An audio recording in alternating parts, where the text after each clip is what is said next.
बोले थे कि मॉर्फोलॉजी में एग्जाम्पल को याद रखना है, वो बहुत जरूरी था। तो आइए 13 नंबर चैप्टर की हम प्रश्न को लेकर आए हैं और स्केलेटल सिस्टम का प्रश्न तो बन ही गया होगा क्योंकि काफी डिटेल डिस्कस किए थे इसका। तो आइए बिना देर की शुरुआत ही कर देते हैं। पहला प्रश्न आपके सामने में है, मानव कंकाल तंत्र या अस्थि तंत्र। ये भी समझने वाली बात है कि कंकाल तंत्र को अस्थि तंत्र भी कहा जाता है, ये भी आप ध्यान रखिएगा। के संबंध में निम्न में कौन सा कथन सही है? पहला, यह गति और प्रचलन में भाग लेता है, बिल्कुल सही कथन है ये कंकाल तंत्र के बारे में। यह शरीर में मौजूद कैल्शियम तथा फॉस्फेट को जमा रखता है एवं जरूरत पड़ने पर उन्हें बाहर निकालता है, ये भी सही है दोस्तों। हमारी जो हड्डी है उसमें पूरे शरीर का 90% कैल्शियम जमा रहता है। ध्यान दीजिएगा दोस्तों कि एक वयस्क मानव में जितने भी कैल्शियम होते हैं, एक वयस्क मानव के शरीर में जितने भी कैल्शियम होते हैं, उसका 90% कैल्शियम केवल हमारे हड्डियों में लगे रहते हैं। इसलिए जब कभी शरीर में कैल्शियम की जरूरी होती है तो उसका रिलीज बोन के कोशिकाओं से हो जाता है, तो ये भी सही है। और सी नंबर, ये शरीर के आंतरिक अंगों को बाहरी आघातों से बचाता है तथा शरीर के भार को नियंत्रित करता है। तो ये तीनों ही यानी उपर्युक्त सभी कथन कंकाल तंत्र के बारे में सही है। ठीक है, कंकाल तंत्र के बारे में सही है। ठीक है, एक कह रहा कि आवाज थोड़ा बढ़ा दीजिए, दे दीजिए थोड़ा आवाज। दूसरा पर आइए कि मानव का कंकाल तंत्र मुख्य रूप से किस ऊतक से निर्मित होते हैं? तो कंकाल तंत्र में दो ही ऊतक आते हैं मुख्य रूप से, हड्डी और उपास्थि, बोन और कार्टिलेज। और बोन और कार्टिलेज कौन ऊतक है? संयोजी ऊतक है। तो हमारे कंकाल तंत्र मुख्य रूप से संयोजी ऊतक से बने हुए हैं। हमारे कंकाल तंत्र मुख्य रूप से बोन और कार्टिलेज के बने हुए हैं। और बोन और कार्टिलेज कौन ऊतक है? बोन और कार्टिलेज संयोजी ऊतक है। नेक्स्ट, मानव कंकाल तंत्र बना है। कंकाल तंत्र में तो अस्थि और उपास्थि आते हैं, ये बात आप जानते ही हैं, पढ़ाई ही है। उसके बाद टेंडन, एक टेंडन होता है। टेंडन और लिगामेंट वो संरचनाएं हैं जो अस्थि को अस्थि से और अस्थि को उपास्थि से जोड़ता है। टेंडन के बारे में आप टिश्यू चैप्टर में ही पढ़ चुके हैं कि टेंडन और लिगामेंट संयोजी ऊतक है। टेंडन जो है अस्थि को उपास्थि से जोड़ता है, लिगामेंट जो है अस्थि को अस्थि से जोड़ता है। तो इस सभी अस्थि से, उपास्थि से, टेंडन से, लिगामेंट से हमारा कंकाल तंत्र निर्मित है दोस्तों। इसका आंसर डी हो जाएगा, इसका आंसर डी हो जाएगा। अगला प्रश्न पर आते हैं, एक मनुष्य में कितनी हड्डियां होती है? तो 206 हड्डियां होती है। एक मनुष्य में कितनी हड्डियां होती है? 206 हड्डियां होती है। नेक्स्ट प्रश्न 5 नंबर का रहा, निम्नलिखित कथनों पर विचार कीजिए। और बड़ी आसान कथन है। जन्म के समय शिशुओं में लगभग 300 हड्डियां पाई जाती है, बिल्कुल सही है। वयस्क मनुष्य में हड्डियों की संख्या 206 होती है, ये भी सही है। दोनों कथन सही है, यानी वयस्क होते होते 94 हड्डियां आपस में जुड़ जाती है। एक तथा तो दोनों सही है। नेक्स्ट, निम्नलिखित में कौन सी हड्डी अग्रपाद, फोर लिम्स का मतलब हाथ की बात की जा रही है, हाथ की नहीं है। तो रेडियस दोस्तों, रेडियस अल्ना तो है ही हाथ की हड्डी। ह्यूमरस भी है, फिबुला नहीं है। फिबुला टिबिया और फिबुला टांग की हड्डी है, हिंड लिम्ब का बोन है दोस्तों। तो फिबुला आपका फोर लिम्स में नहीं है। Humerus, radius, ulna, carpals, metacarpus, ये सब हड्डियां फोर लिम्ब में पाए जाते हैं, तो फिबुला नहीं है। निम्नलिखित में कौन सा कथन सत्य नहीं है? अस्थि तथा उपास्थि संयोजी ऊतक है, बिल्कुल सत्य कथन है यह। अस्थि ओस्टियोब्लास्ट तथा उपास्थि कॉन्ड्रियोब्लास्ट कोशिका से निर्मित होते हैं, ये भी सही है।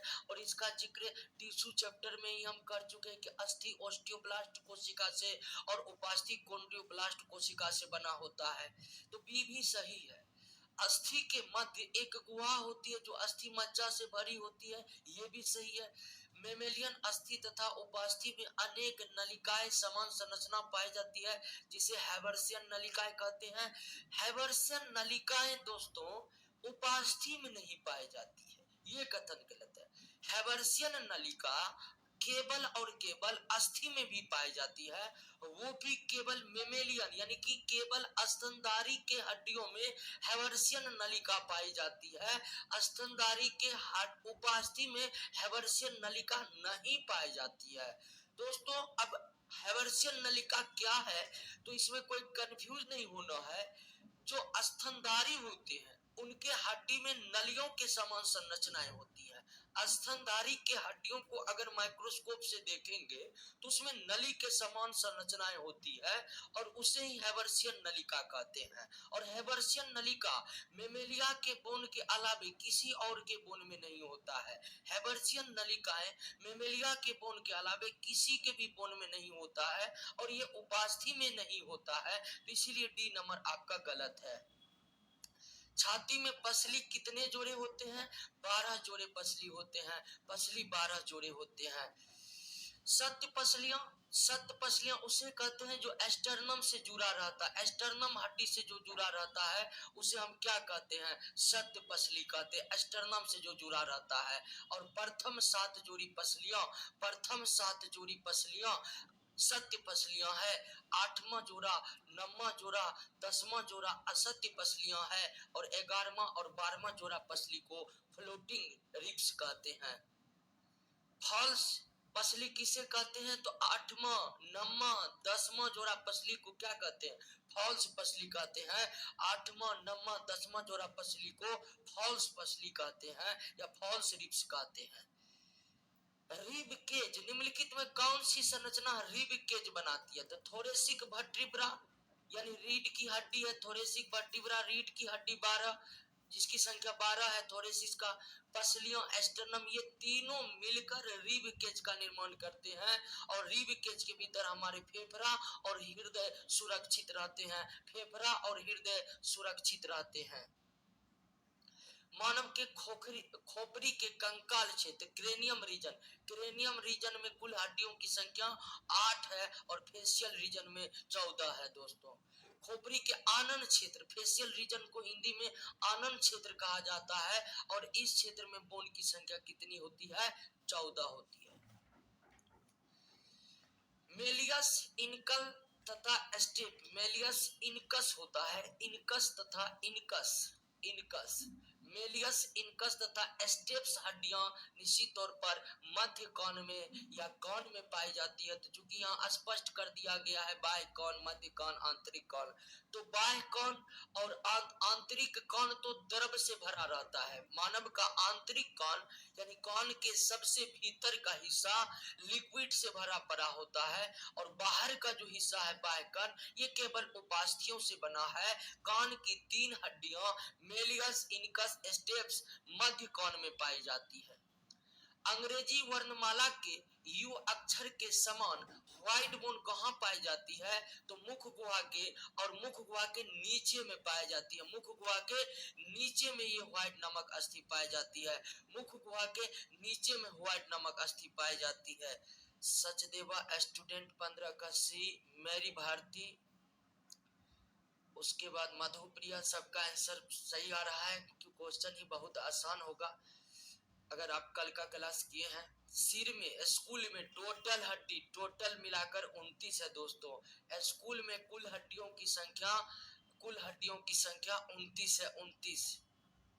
नेक्स्ट, मेरुदंड यानी कि रीढ़ की हड्डी पूछ रहा। मेरुदंड का मतलब रीढ़ की हड्डी, मेरुदंड मतलब रीढ़ की हड्डी, और रीढ़ में हड्डियों की संख्या कितनी है? 26 है। रीढ़ में हड्डियों की संख्या कितनी है? 26 है।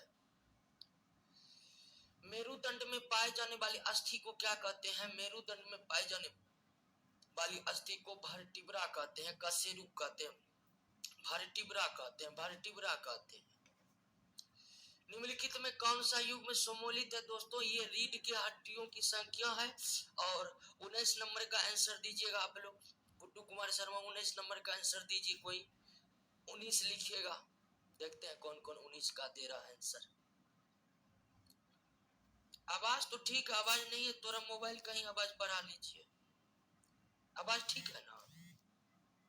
आवाज तो क्लियर है। अभी यहाँ पर देखिए आवाज चला के, जो ऑनलाइन वाले बोलिएगा आवाज ठीक ठाक नहीं जा रहा है। 19 का डी, 19 का डी से देख लेते। 19 का डी आ रहा है। दीपक कुमार, नवीन कुमार, दिलखुश चौधरी, मेरी भारती, चलिए सब का डी आ रहा है।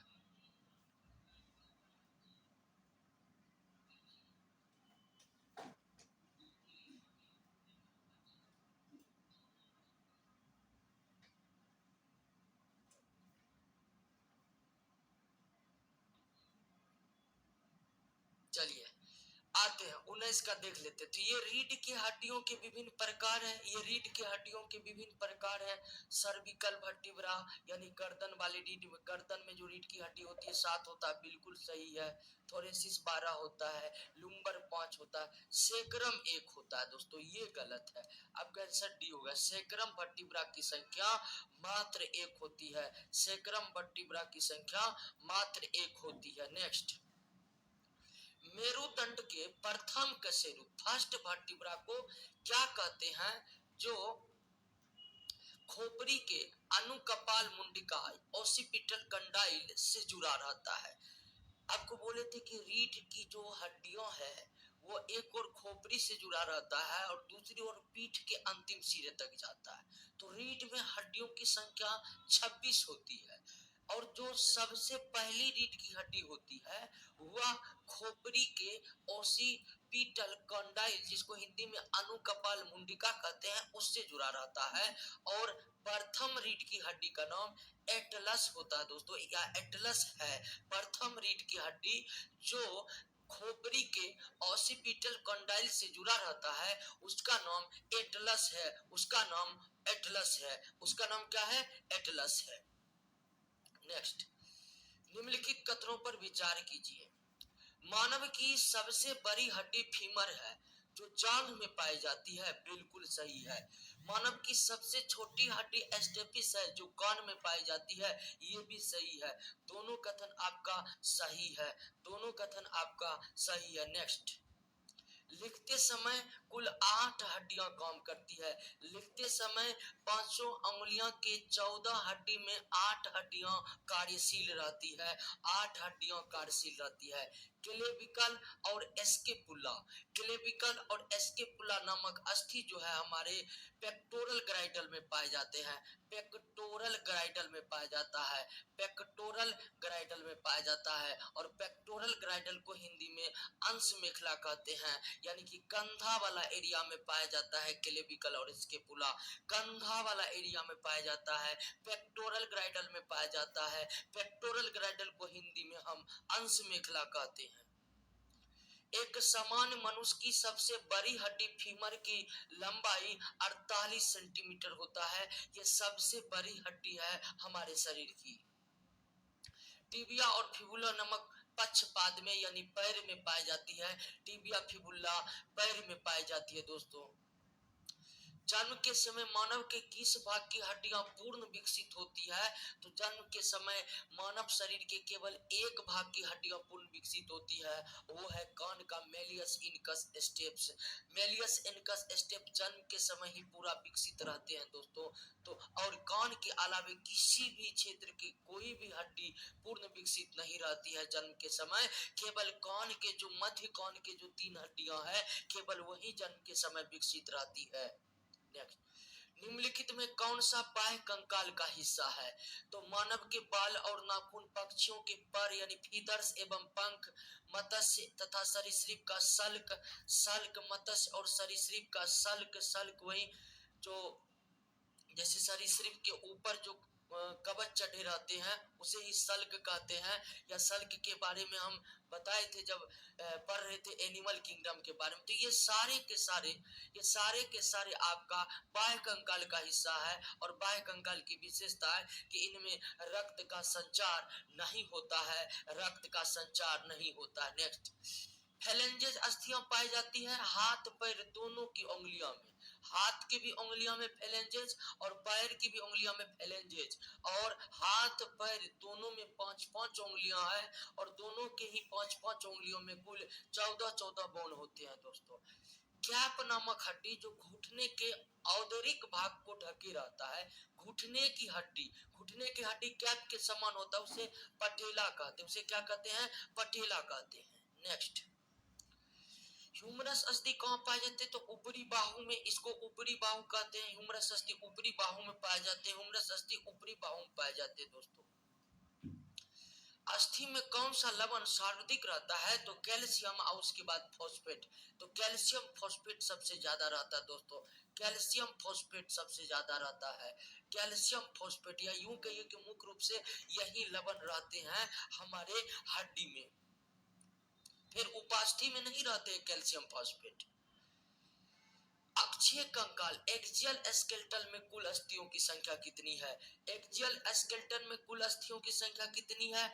अब एक्सियल स्केलेटन में क्या पाए जाते हैं, स्कूल पाए जाते हैं, स्कूल में कितना, 29।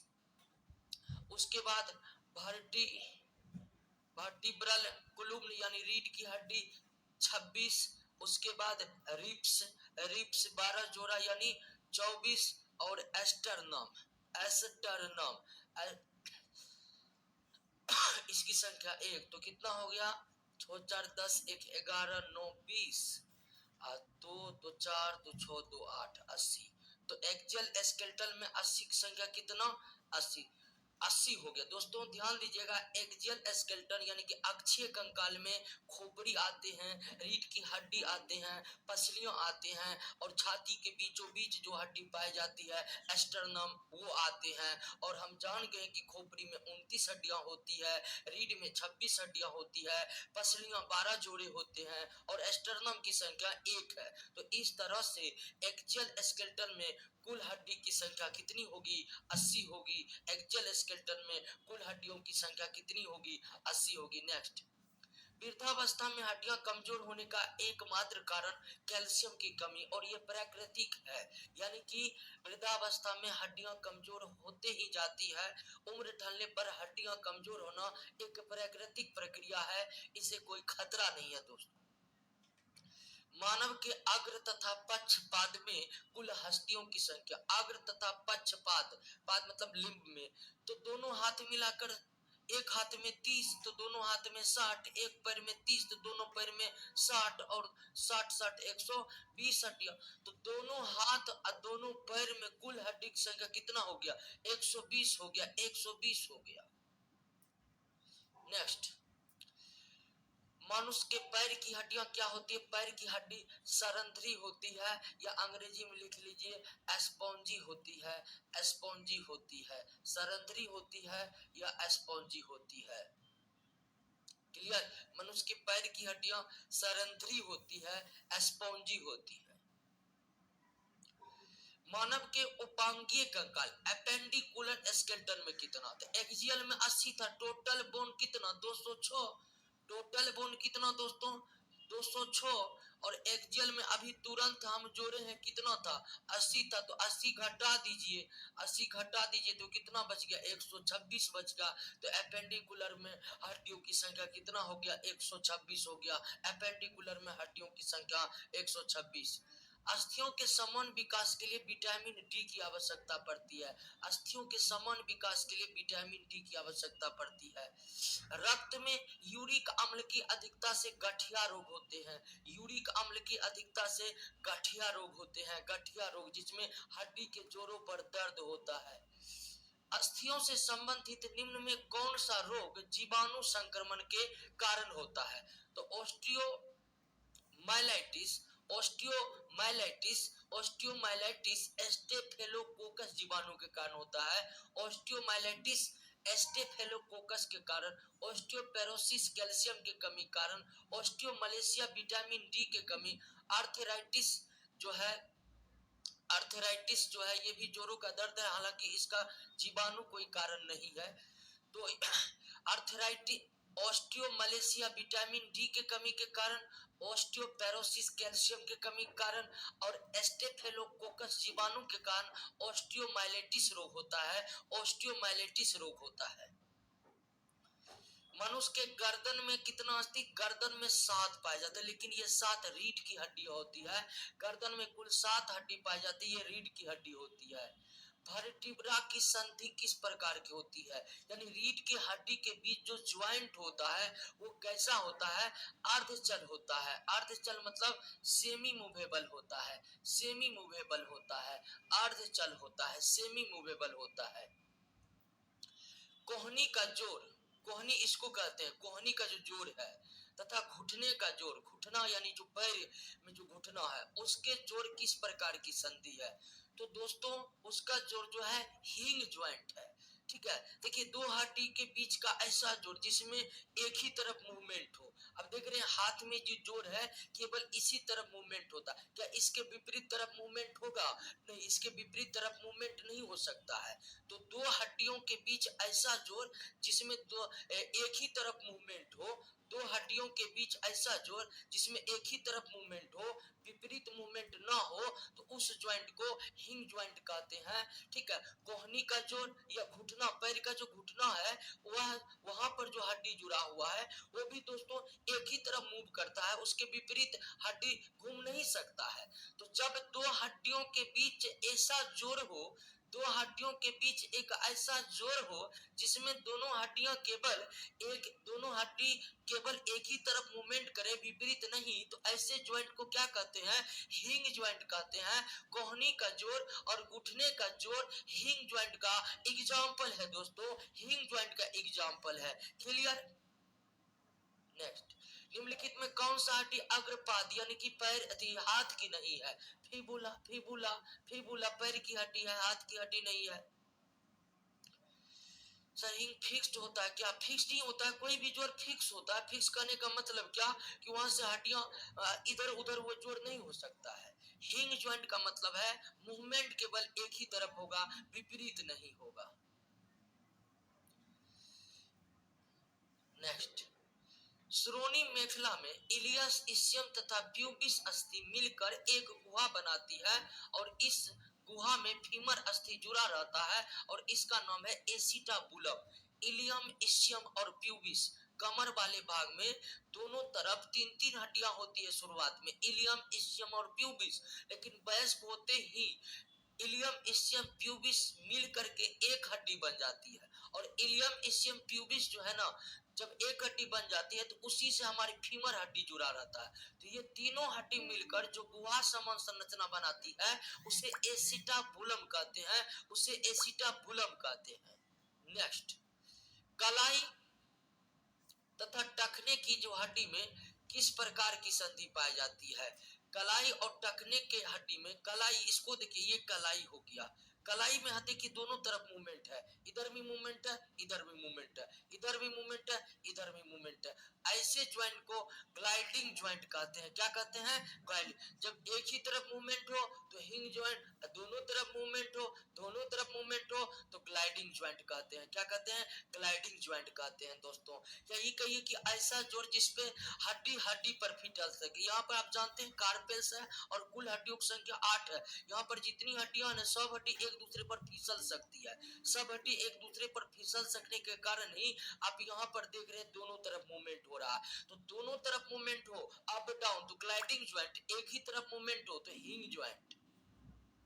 नेक्स्ट, प्रचलन की क्रिया संपन्न होती है कंकाल तंत्र के द्वारा, पेशियों के द्वारा और तंत्रिका तंत्र के द्वारा। चूंकि तंत्रिका तंत्र कंट्रोलिंग करके रखता है, और आप जानते हैं तंत्रिका तंत्र में मस्तिष्क का जो सेरिबेलम है वो हमारे चलने फिरने को कंट्रोल करता है, इसलिए तंत्रिका तंत्र भी प्रचलन में सहायक होते हैं, तंत्रिका तंत्र भी प्रचलन में सहायक होते हैं। नेक्स्ट, छाती की पसलियां किससे जुड़ा होता है? तो आगे में स्टर्नम और पीछे में कशेरुक। कशेरुक मतलब रीढ़ की हड्डी, अंग्रेजी में वर्टिब्रा कहते हैं, दोनों से जुड़ा रहता है।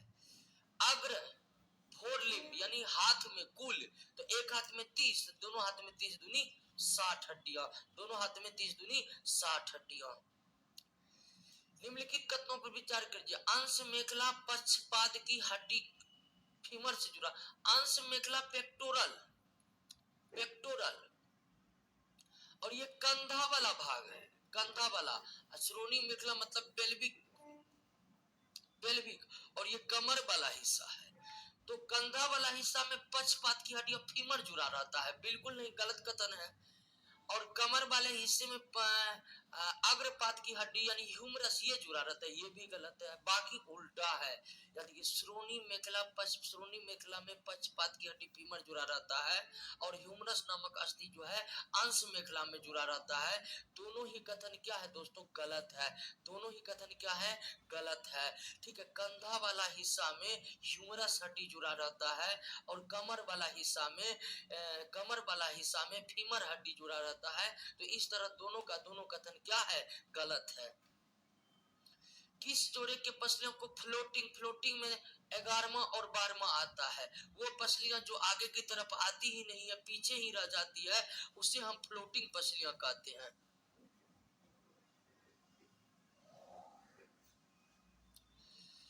पेड़ पौधे के बाहरी आकार या रूप का अध्ययन क्या कहलाता है?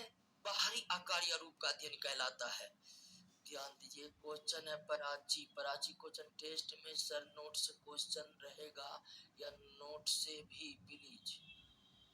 टेस्ट में सिलेबस से क्वेश्चन रहेगा दोस्तों, सिलेबस ही पढ़ा रहे हैं, ठीक है, तो बाहर नहीं रहेगा, जो पढ़ा रहे हैं उसी क्वेश्चन रहेगा। पेड़ पौधों के बाहरी आकार का या रूप का अध्ययन क्या कहलाता है दोस्तों? मोर्फोलॉजी। देखिए, कोई भी सजीव के बाहरी भागों का अध्ययन क्या कहलाता है?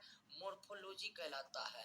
और आंतरिक भाग का अध्ययन, आंतरिक भाग का अध्ययन, आंतरिक भाग का अध्ययन क्या कहलाता है? आंतरिक भाग का अध्ययन एनाटॉमी कहलाता है। बाहरी सजीवों का, पेड़ पौधे का नहीं, कोई भी सजीव के बाहरी हिस्सा का अध्ययन करना मोर्फोलॉजी कहलाता है और आंतरिक हिस्से को अध्ययन करना एनाटॉमी कहलाता है। एनाटॉमी कहलाता है। बाहरी भागों का अध्ययन करना मोर्फोलॉजी और भीतरी भागों का अध्ययन करना एनाटॉमी कहलाता है। निम्नलिखित पर विचार कीजिए। पौधे का वो भाग जो जमीन के अंदर रहता है उसे जड़ तंत्र कहते हैं। बिल्कुल, पौधे का वो भाग जो जमीन के अंदर रहता है उसे रूट सिस्टम कहा जाता है, जो जमीन के ऊपर रहता है उसे शूट सिस्टम कहा जाता है। ठीक है, अब यहाँ ध्यान दीजिए कि रूट सिस्टम में मुख्य रूप से जड़ ही आते हैं, लेकिन अगर शूट सिस्टम की बात करिएगा, शूट सिस्टम की बात करिएगा तो शूट सिस्टम के अंतर्गत तना भी आ जाते हैं, ठीक है, शाखा भी आ जाते हैं, पत्ती भी आ जाते हैं, फूल भी आ जाते हैं, फल भी आ जाते हैं, फल भी आ जाते हैं। तो पौधे के पूरे शरीर को दो भागों में आप बांट सकते हैं, रूट सिस्टम, शूट सिस्टम। जो जमीन के भीतर है, जो जमीन के भीतर है उसे रूट सिस्टम, और जो जमीन के ऊपर है शूट सिस्टम। रूट सिस्टम के अंतर्गत मुख्य रूप से रूट यानी जड़ आते हैं और शूट सिस्टम के अंतर्गत फूल, फल, तना, शाखा और पत्ती आते हैं। दोनों ही कथन क्या है आपका? सही है। दोनों ही कथन क्या है आपका? सही है। जड़ या मूल का विकास होता है, जड़ या मूल का विकास मूलांकुर से होता है, मूलांकुर से, और तना का विकास परांकुर से। ठीक है, बीज के दो भाग होते हैं, बीज के दो भाग होते हैं, मूलांकुर यानी कि रेडिकल, रेडिकल, और परांकुर यानी कि प्लूम्यूल, प्लूम्यूल। तो इससे तना का विकास होता है और इससे किसका विकास होता है? जड़ का विकास होता है। ठीक है ना। नेक्स्ट, मूलांकुर से विकसित होने वाले जड़ को मूसला जड़ कहते हैं। मूलांकुर से विकसित होने वाले जड़ को क्या कहते हैं? मूसला जड़ कहते हैं। मूलांकुर से विकसित होने वाले जड़ को क्या कहते हैं? मूसला जड़ कहते हैं। मूलांकुर के अतिरिक्त पौधे के अन्य भाग से विकसित होने वाले जड़ को अपस्थानिक जड़ कहते हैं। देखिए, बीज के मूलांकुर से जो जड़ विकसित हुआ वो मूसला जड़ हुआ, लेकिन अन्य जड़ भी विकसित होते, जैसे बरगद के पेड़ के तने से जड़ निकलते हैं। बरगद के पेड़ के तने से जो जड़ निकला है वो कैसा जड़ है? वो अपस्थानिक जड़ है। तो पौधे में मूलांकुर को छोड़ करके, पौधे में मूलांकुर को छोड़ करके, मूलांकुर को छोड़ करके अन्य किसी भी भाग से जड़ निकला तो उसे हम क्या कहते हैं? उसे अपस्थानिक जड़ कहते हैं। उसे क्या कहते हैं? अपस्थानिक जड़ कहते हैं। एक बीज पत्री में प्राथमिक जड़ शीघ्र नष्ट हो जाते हैं, उसके स्थान पर पतली जड़ों का गुच्छा निकलते हैं। ठीक है, एक बीजपत्री जैसे मक्का, गेहूं, तो वो सब जड़ जो है, देखिए ये जड़ जो है मूसला जड़ है, ये जड़ क्या है, मूसला जड़ है, ये जड़ क्या है, मूसला जड़ है, ये मूसला जड़ है। लेकिन एक बीजपत्री में क्या होगा कि ये निकला, ये खत्म होगा, उसके बाद गुच्छा की तरह जो जड़ निकलता है, इस जड़ को फाइब्रस रूट कहते हैं, रेशेदार जड़ कहते हैं, रेशेदार जड़ कहते हैं, रेशेदार जड़ कहते हैं। ठीक है ना, तने से गुच्छे के रूप में निकला जड़ को रेशेदार जड़ कहते हैं, और रेशेदार जड़ एक बीजपत्री में पाया जाता है। जड़ के किस भाग में सर्वाधिक वृद्धि होती है? देखिए दोस्तों, ये मान लीजिए कि जड़ है, ठीक है, ये जड़ है, ये जड़ है, तो इस जड़ को, जड़ के इस भाग को कहते हैं शीर्ष भाग। चूंकि जड़ है तो इसको मूल शीर्ष भी कहा जाता है। क्या कहा जाता है? मूल शीर्ष भी कहा जाता है। तो जड़ के किस भाग में सर्वाधिक होती है? तो जड़ के जो सबसे मेन भाग होते हैं उसे शीर्ष कहते हैं। ठीक है, और यह रूट कैप कहला, ये रूट कैप से ढका रहता है, ये रूट कैप से ढका रहता है, हिंदी में इसे मूल गोप कहते हैं, इससे ढका रहता है यह भाग। तो अगर जड़ में शारीरिक वृद्धि देखे तो पीछे की तरफ हो रहा है, यानी कि जड़ में शारीरिक वृद्धि उसके शीर्ष के पिछले भाग से हो रहा है, यानी कि मूल शीर्ष के ठीक पीछे के भाग में जड़ में शारीरिक वृद्धि होती है, मूल शीर्ष के सबसे पिछले भाग में शारीरिक वृद्धि होती है। क्लियर हो गया दोस्तों? क्लियर हो गया। जड़ के किस भाग से पार्श्व जड़ें निकलती है? ठीक है, देखिए ये जड़ का, ये जड़ है,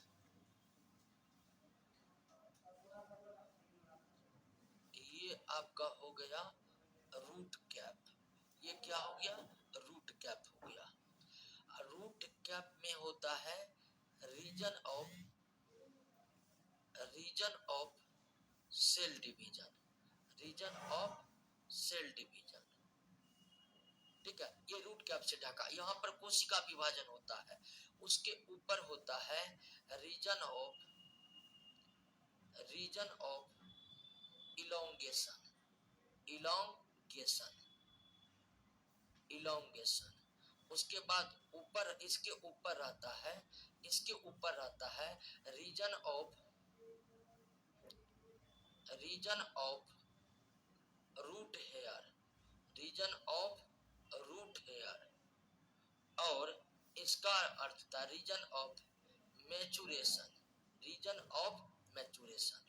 तो एक जड़ को आप कई भाग में बांट सकते हैं, एक जड़ को आप इतने भागों में बांट सकते हैं। रीजन यानी क्षेत्र, रीजन यानी क्षेत्र, तो एक जड़ को आप कई भाग, तो जड़ का सबसे शीर्ष भाग रूट कैप से ढका रहता है, और रूट कैप के भीतर है region of cell division, region of cell division के ऊपर रीजन ऑफ इलोंगेशन, इलोंगेशन को हिंदी में क्या कहते हैं? ये दैर्घ्य वृद्धि, इलोंगेशन को हिंदी में दैर्घ्य वृद्धि कहते हैं। रीजन ऑफ इलोंगेशन के ऊपर रीजन ऑफ रूट हेयर, इस भाग में रूट हेयर रहते, इस भाग में क्या होते हैं? रूट हेयर होते हैं। और सबसे ऊपर वाले के भाग को रीजन ऑफ मैचुरेशन, इसे परिपक्व प्रदेश कहते हैं, रीजन ऑफ मैचुरेशन को परिपक्व प्रदेश कहते हैं, और यहीं से पार्श्व जड़ निकलती है, यहीं से पार्श्व जड़ निकलती है। तो जड़ के विभिन्न रीजन को समझ गए? हाँ, रीजन ऑफ ग्रोइंग होगा, region of cell division, region of growing इसी रीजन ऑफ सेल डिवीजन के हिस्से है दोस्तों। ठीक है ना, region of growing, region of growing और रीजन ऑफ सेल डिवीजन दोनों एक ही के हिस्से हैं, यानी कि रूट कैप से रीजन ऑफ ग्रोइंग ढका रहता है, और रीजन ऑफ ग्रोइंग का ही हिस्सा है कौन? Region of cell division. या कहिए कि सबसे नीचे है रीजन ऑफ सेल डिवीजन, और उसके ऊपर रीजन ऑफ ग्रोइंग, उसके ऊपर रीजन ऑफ इलोंगेशन, उसके ऊपर रीजन ऑफ रूट हेयर, और उसके ऊपर रीजन ऑफ मैचुरेशन। तो पार्श्व जड़ कहां से निकलती है? तो पार्श्व जड़ रीजन ऑफ मैचुरेशन से निकलती है। मूल रोम कहां से निकलती है? तो मूल रोम के लिए रीजन अलग से बना हुआ है, specially region of root hair, region of elongation, region of growing का ही हिस्सा है region of cell division, region of growing का ही हिस्सा है सेल डिवीजन। तो इस तरह इसका आंसर परिपक्व प्रदेश होगा। बरगद के शाखाओं से निकलने वाले जड़ को परोप रूट कहते हैं। ये याद रखने वाले, यही एग्जाम्पल आपको हम बोले थे याद रखने के लिए, और ये आप याद रखिए, ये याद रखने वाला ही प्रश्न है। मिस्टेक इसमें एग्जाम बर्दाश्त नहीं करेगा। ठीक है, ऐसे प्रश्नों में मिस्टेक सीधा मेरिट लिस्ट में दिक्कत होने जैसा हो जाएगा दोस्तों। तो इस चैप्टर में एग्जाम्पल आपको याद रखना, जैसे बरगद की शाखाओं से निकलने वाले जड़ को क्या कहते हैं, आपको याद रखना है, परोप रूट कहते हैं। स्टील रूट क्या है, लीफ रूट क्या है, क्लिम्बिंग रूट क्या है, ये भी आगे आपको याद रखा है। लेकिन आप याद रखिए कि बरगद के तने से, कभी शाखा न देकर तना देगा, बरगद के तने से, बरगद के तने से जो जड़ निकलते हैं उसे परोप रूट कहते हैं। उसे क्या कहते हैं, परोप रूट कहते हैं। अगला, स्टील रूट किस में पाया जाता है, स्टील रूट केवड़ा, मक्का, गन्ना में पाया जाता है। स्टील रूट तने से निकलकर तिरछा होकर सीधे जमीन में चला जाता है। इस तरह जो जड़ होता है, ये केवड़ा के पौधे में होता है, मक्का और गन्ना के पौधे में तो आप देखे होंगे, तनों से निकलकर तिरछा होकर जमीन के भीतर जाने वाले जड़ को क्या कहते हैं, स्टील रूट कहते हैं। तो देखिए याद रखने वाला पॉइंट क्या है, परोप रूट कहां पर है, बरगद में है। परोप रूट कहां पर है, बरगद में है। स्टील रूट कहां है, स्टील रूट मक्का में है, गन्ना में है, केवड़ा में है। तो आपको ये कथन याद रखना पड़ेगा कि मक्का, गन्ना, केवड़ा में स्टील रूट पाए जाते हैं। स्टील रूट एक अपस्थानिक जड़ है और ये तने के निचले सिरे से निकलकर तिरछा होते हुए जमीन में प्रवेश कर जाता है। लीफ रूट किस में पाया जाता है, तो ब्रायोफिल्म में, ब्रायोफिल्म होता है दोस्तों, इसको सही से लिखिए, ब्रायोफिल्म में पाया जाता है। ब्रायोफिल्म, इसका हिंदी नाम है पत्थर चट्टा, पत्थर चट्टा, ठीक है ना, पत्थरों पर उगने के कारण इसे पत्थर चट्टा नाम मिला है दोस्तों। तो इसमें पाया जाता है, लीफ रूट पाया जाता है, मतलब इसके पत्ते से ही जड़ निकलते हैं, इसके पत्ते से ही जड़ निकलते हैं।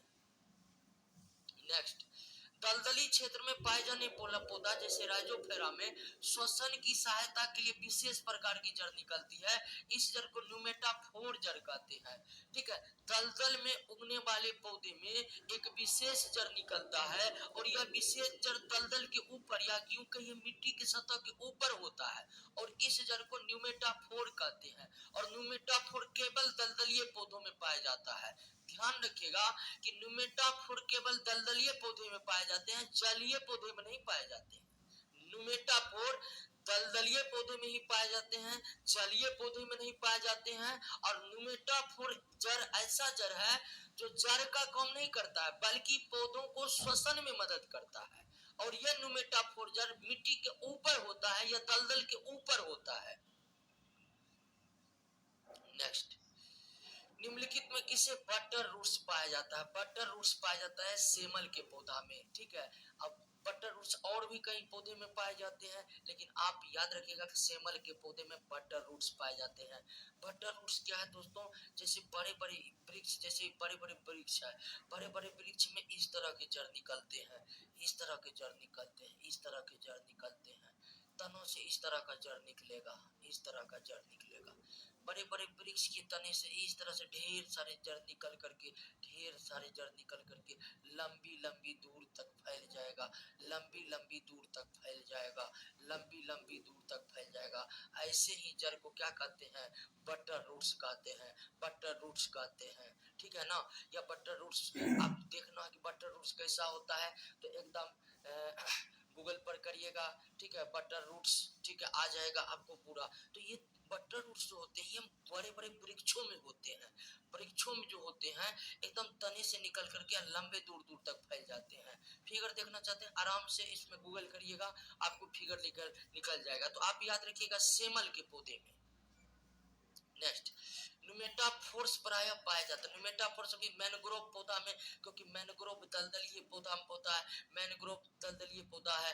पौन में क्या पाया जाता है, पौन वाला भी क्वेश्चन है, पौन वाला भी क्वेश्चन आ रहा है। बटर रूट्स बरगद में नहीं, हाँ बरगद में भी पाया जाता है। आगे आते हैं, मैनग्रोव देखिए यहाँ पर न्यूमेटाफोर्स केवल दलदलीय पौधों में पाया जाता है, जलीय पौधों में नहीं पाया जाता है। और मैनग्रोव दलदलीय पौधा है। मैनग्रोव क्या है दोस्तों, दलदलीय पौधा है, मैनग्रोव दलदलीय पौधा है। ऊपरी रूही मूल, ऊपरी रूही को मूल जो है आर्किडस में पाया जाता है। ऊपरी रूही epiphytic, epiphytic root, epiphytic root, ऐसे रूट होते हैं जो पौधा को दूसरे पौधा पर लटकने में मदद करते हैं।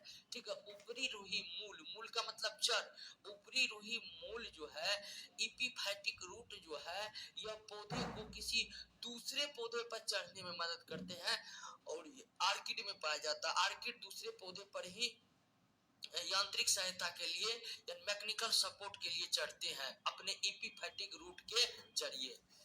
टहलिया की जड़ें क्या होती है? टहलिया की जड़ें कंदील और पुलकित होती है।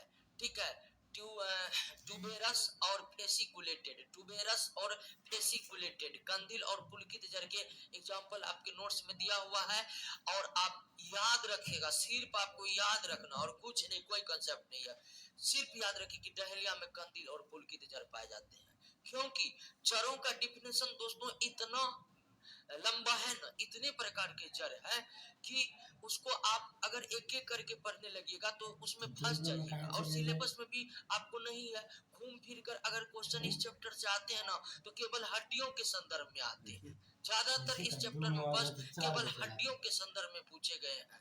लेकिन अगर पूछे जाएंगे इधर उधर प्रश्न तो जितना प्रश्न करवा रहे हैं ना उससे बाहर जाने वाला नहीं है। तो डहेलिया की जड़ें कंदील और पुलकित होती है। श्वसन मूल पाया जाता है। श्वसन मूल किसमें पाया जाता है? न्यूमेटाफोर। श्वसन मूल जूसिया में पाया जाता है और जूसिया आपका दलदलीय पौधा है। मैंग्रोव प्लांट के तहत जूसिया, राइजोफोरा ये सब दलदलीय पौधा है। दलदल में उगने वाले पौधा में ही श्वसन मूल यानी कि वही जिसका अंग्रेजी रूपांतरण न्यूमेटाफोर था वो है। निम्नलिखित कौन सा युग्म सम्मिलित नहीं है? तुर्क रूपी जड़ मूली में पाया जाता है, बिल्कुल याद किए होंगे। तुर्क रूपी, कुंभी रूपी सलजम में, शंकु रूपी चुकंदर में नहीं। चुकंदर भी दोस्तों इस तरह से होता है और इस तरह के जड़ को हम कुंभी रूपी कहते हैं। तो सलजम और चुकंदर दोनों में ही कुंभी रूपी जड़ पाया जाता है। शंकु रूपी जड़ किसमें पाया जाता है? गाजर में पाया जाता है। शंकु रूपी जड़ गाजर में पाया जाता है, गाजर में पाया जाता है। शंकु रूपी जड़ गाजर में पाया जाता है। तो सी नंबर जो है आपका सम्मिलित नहीं है। शकरकंद का जड़ गांठदार। गाजर क्या है? गाजर एक जड़ है। गाजर क्या है? जड़ है। और कैसा जड़ है? मूसला जड़ है। गाजर कैसा जड़ है? मूसला जड़ है या शंकु रूपी जड़ है, शंकु रूपी जड़ है। जड़ का कार्य क्या है? जड़ का कार्य है भूमि में जल एवं खनिज लवणों का अवशोषण करना, पौधों को भूमि पर स्थित रखना, भोजन को संचित रखना। ये सभी कार्य है पौधे के जड़ का, ये सभी कार्य है पौधे के जड़ का। नेक्स्ट, निम्नलिखित में कौन एक जड़ नहीं है? दोस्तों जड़ की सबसे बड़ी विशेषता है कि जड़ जो है, निम्नलिखित में कौन एक जड़ नहीं है? अब इसमें कैसे पता लगाइएगा? तो एक होता है भूमिगत तनाव, भूमिगत तनाव और जड़, ये दोनों काफी समान लगते हैं।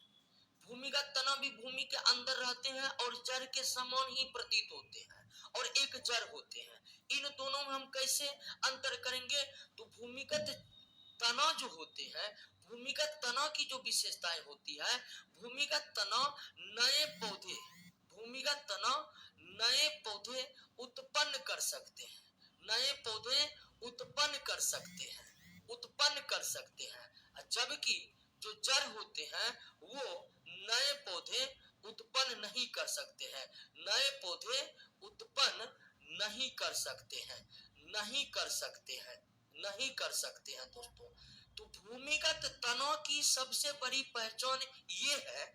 भूमिगत तनाव की आप पहचान कैसे करिएगा? तो भूमिगत तनाव की जो सबसे खास विशेषता है कि ये नए पौधे उत्पन्न कर सकते हैं।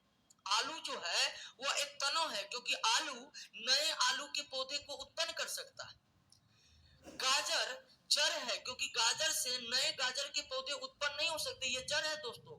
फिर आप कौन एक जड़ नहीं है? हाँ, तो जड़ आपका आलू जड़ नहीं है, आलू जड़ नहीं है।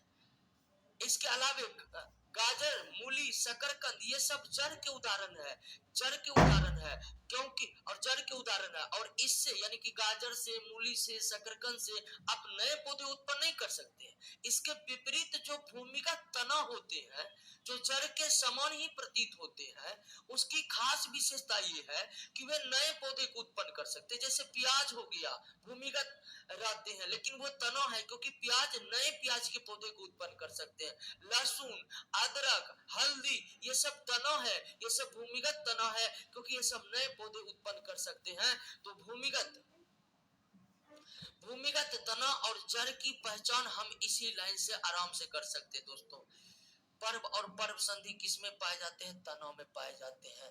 ठीक है, तनों में पाए जाते हैं। नोड और इंटर नोड तनों की विशेषता है। नोड और इंटर नोड तनों की विशेषता है दोस्तों। तने के वे भाग जहां से पत्तियां निकलती है, तने के वे भाग जहां से पत्तियां निकलती है, तने के वे भाग जहां से पत्तियां निकलती है, तने के वे भाग जहां से पत्तियां निकलते हैं, इसे नोड कहते हैं, इसे नोड कहते हैं, नोड कहते हैं। और दो नोड के बीच की दूरी को इंटर नोड कहते हैं। दो नोड के बीच की दूरी को क्या कहते हैं? इंटर नोड कहते हैं। दो नोड के बीच की दूरी को क्या कहते हैं? इंटर नोड कहते हैं। तने का विकास किससे होता है? तने का विकास बीज के परांकुर से होता है। तने का विकास बीज के परांकुर से होता है। तने का विकास बीज के परांकुर से होता है। भूमिगत तने के संबंध में कौन सा एक सही नहीं है? भूमिगत तना, यह तना हमेशा मोटे और गूदेदार होते हैं, बिल्कुल सही है। इसमें पर्व और पर्व संधियां नहीं पाए जाते, ये गलत है। तनों का सबसे बड़ी विशेषता है कि पर्व और पर्व संधि पाए जाते हैं।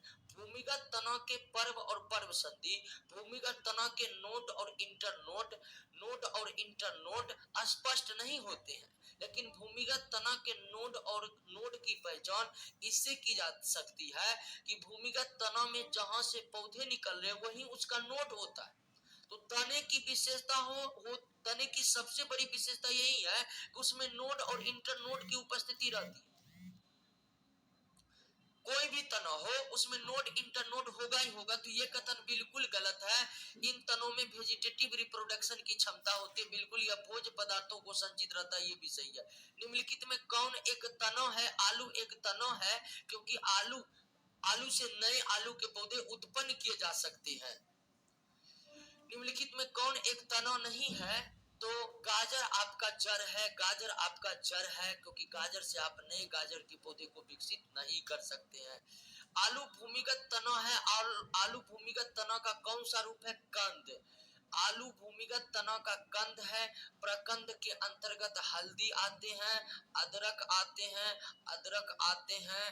घनकंद के अंतर्गत ओल आते हैं, ओल आते हैं। बल्ब के अंतर्गत प्याज और लहसुन आते हैं।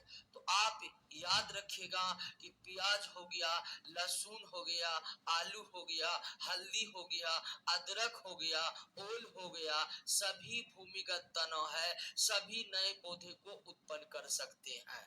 हल्दी और अदरक प्रकंद है, यानी कि भूमिगत तने के भी कई प्रकार हैं। तो हल्दी और अदरक प्रकंद है, ओल जो है घनकंद है, प्याज और लहसुन जो है सलकंद है, और आलू कंद है।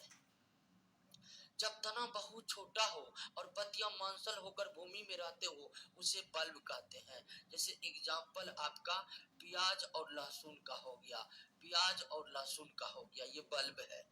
नेक्स्ट, निम्नलिखित में कौन सा युग्म सही सम्मिलित नहीं है?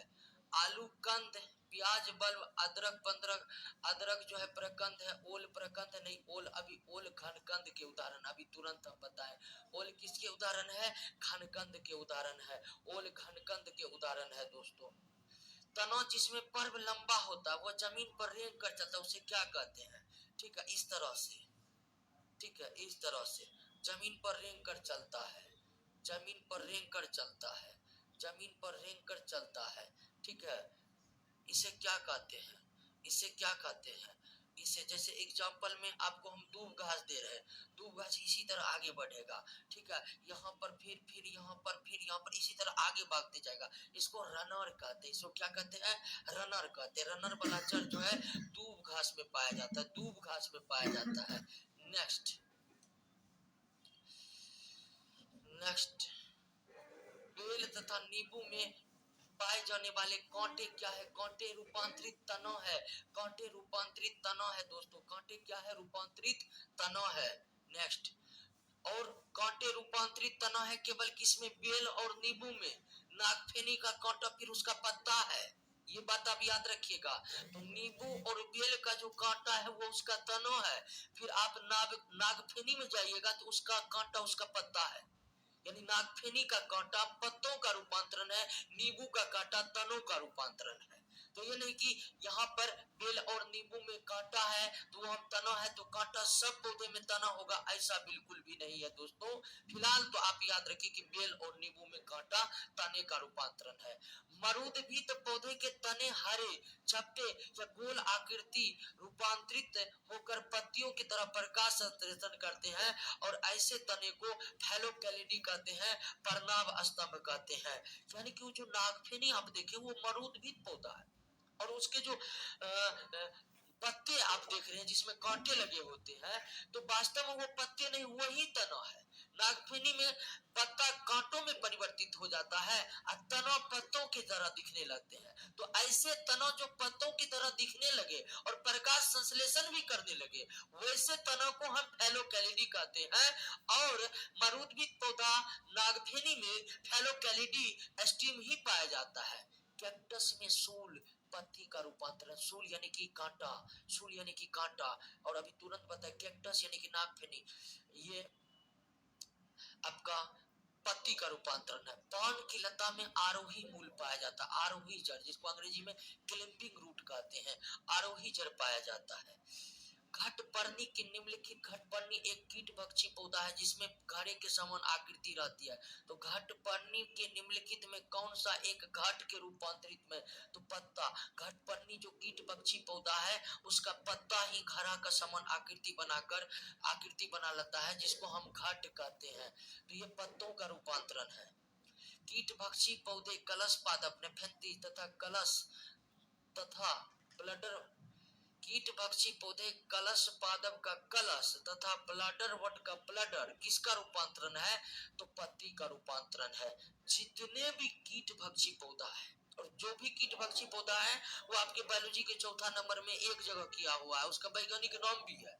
तो जितने भी कीट भक्षी पौधा है उसमें कीटों को पकड़ने के लिए विशेष विशेष आकृति बनी होती है और वो कीट भक्षी पौधा में कीटों को पकड़ने के लिए जो विशेष आकृतियां बनी होती है वो उसके पत्तों के द्वारा बनी होती है, उसके पत्तों के रूपांतरित होकर बनती है दोस्तों। जलकुंभी के तने के पर्व संधियों के ऊपर में पत्तियों का समूह होता है तथा नीचे जड़ों का गुच्छा, ऐसे तने को ऑफसेट तना कहते हैं, ऑफसेट तना कहते हैं, ऑफसेट तना कहते हैं, ऑफसेट तना कहते हैं। ठीक है, ऑफसेट तना कहते हैं, ऑफसेट तना। ठीक है, ये देखिए इसी को कहते हैं ऑफसेट, ऑफसेट। जलकुंभी में इसी तरह गुच्छा वाला जड़ पाया जाता है। तो गुच्छा वाला जड़ जो है ऑफसेट, आप याद रखिएगा, गुच्छा वाला जड़ ऑफसेट, या सब जड़ का एक एक एग्जांपल आपके नोट में दिया हुआ है तो आप याद कर लीजिएगा। भोजन का संग्रह पौधे के सभी भागों में होते हैं, जड़ में भी होता है, तनों में भी होता है, फल में भी होता है, फूल में भी होता है, जितने भी भाग है सब भाग में भोजन का संग्रह होता है। अमरबेल तथा चंदन जैसे परजीवी पौधे, परजीवी पौधे में चूसन मूल पाए जाते हैं, परजीवी पौधे में चूसन मूल पाए जाते हैं। मानव शरीर में पेशियों की संख्या 639 होता है, मानव शरीर में पेशियों की संख्या 639 होता है दोस्तों। 84 का सी, सॉरी 90 का डी। तो इस तरह से क्वेश्चन समाप्त हो गया इस चैप्टर का।